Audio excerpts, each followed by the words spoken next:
so this is nothing to you, even though you grew up in the South, right? That's right. I'm from South Florida, as a matter of fact, and I spent 4 years in Nashville going to school. So. How did that affect your music? You know, Nashville's such a diverse music town for sure, and it's everybody. You hear Nashville and immediately you think country music, but there's so much more going on up there other than that hit-making country scene. And, I'm curious. I haven't met a lot of classical musicians from that area.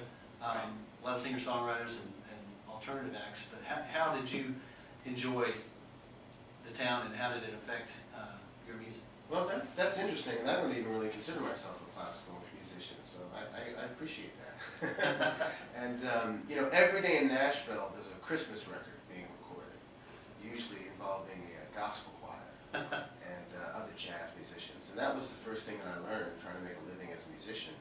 In all those independent studios, there's a lot of jazz, a lot of rock, a lot of pop music, you know, obviously happening in Nashville, especially right now. So yeah, there's actually an abundance of classical musicians and people who are doing hybrid forms, like Edgar Meyer on bass, Mark O'Connor on violin, Bela Fleck, musicians who are combining bluegrass music and country music with classical music. So I was there in the 90s, all of that stuff was happening, and I think it had an effect on me for sure. There's definitely always work, especially for a good fiddle player. Yes, you can go out on the street and just play and make a good living. So you're playing tonight with the Alabama Symphony Orchestra. Yes. Tell the listeners out there a little bit about how that's going to work. Well, I'm playing a piece called Voodoo Violin Concerto. It's for both acoustic and electric violins. So I'll have an amplifier and effects. My violin will sound like a drum kit, like an electric guitar. There'll be all these different types of delays and processing. But at the heart of it is the composition. I wrote the piece about 5 years ago. And my parents are from Haiti, and my mother always talked about voodoo ceremonies and, you know, kind of having the spirit take you over. I remember watching a 60 Minutes program on a classical violinist, Nadia Sonnenberg, who also talked about when she plays music being taken over by the spirit. So I thought it made a lot of sense, given my heritage and given my training, to write a violin concerto that just really spoke to the notion of being overcome by a feeling. Very cool. We're going to play some in just a little bit. Haitian American, right. And you know, everybody knows about the terrible tragedy in Haiti last year. Yes. Have you been involved? Have you have family down there? How has it affected your life and your family? Sure. I think every Haitian has family there. I had family there. I lost family there. But you go on. You know, you struggle and you survive. You find a way to continue. That's the best way. That's really the only thing you can do, I think. So this is a celebration. You know, in my family, whenever we lost someone, my mother would sing. And I never understood that until last year when there were Haitians singing and dancing in the streets among the rubble. So for me, this is a celebration. It's an unabashed good time, and that's what I think we should do. There's a moment of mourning in the piece. The second movement's called Prayer, something you might find in the Catholic Church. My mother's a Roman Catholic. It's very solemn, tonal, beautiful music. And the last movement is called Tribe. I was going to play a little bit of the first movement, which is called Filter, which has to do with, well, just playing loud and fast. Okay, we'll do that in just a second. Daniel Bernard Roumain, or DBR, Yeah. Voodoo Violin Concerto. He's playing tonight with the Alabama Symphony Orchestra as part of their Classical Edge series. It's at UAB's Alice Stevens Center. Cocktail hour at 7, show at 8, and then after party.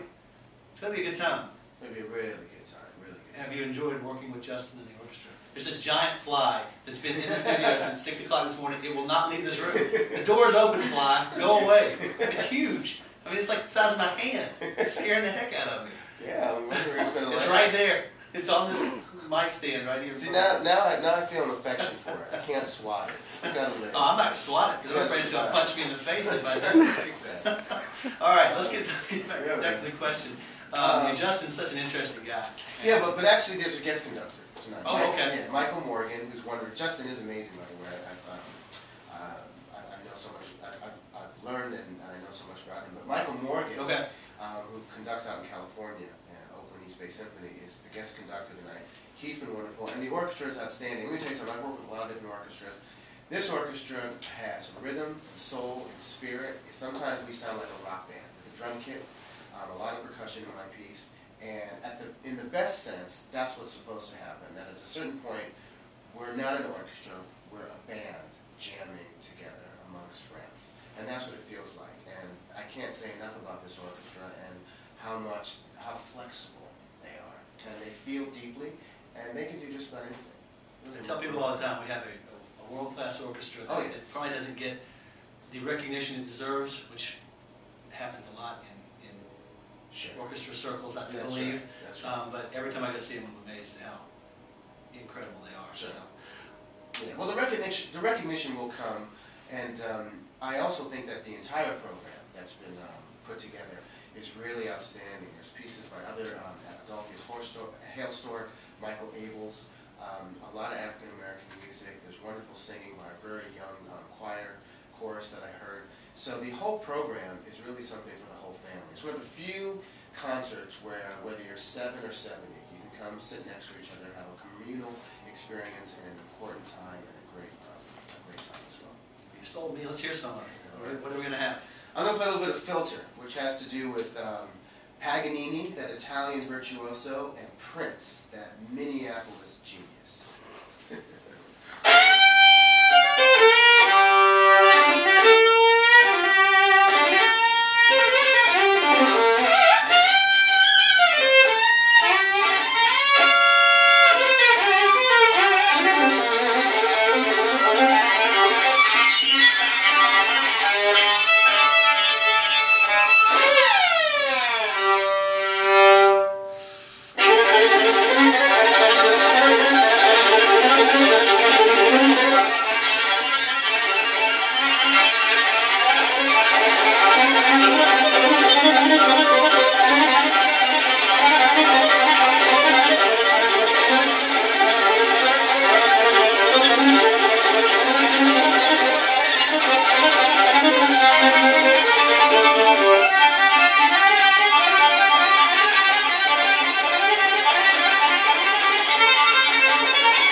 DBR.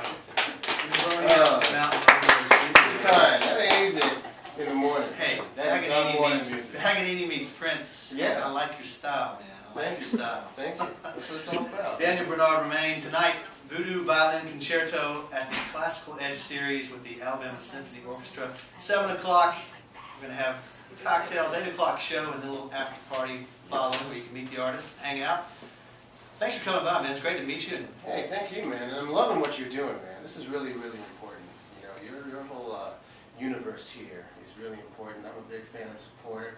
I already have an idea for a piece, concerto for radio personality and orchestra. I'm in. I love it, man. You right up front, you know, interviewing someone, the orchestra providing all the music behind you. I mean, I really dig what's going on here, and I think it's really important. And you know, this community should really support you. I'm going to do everything that I can, so count me in. Appreciate it, man. We'll do the same for you. Thanks for coming by, and good luck with the show tonight.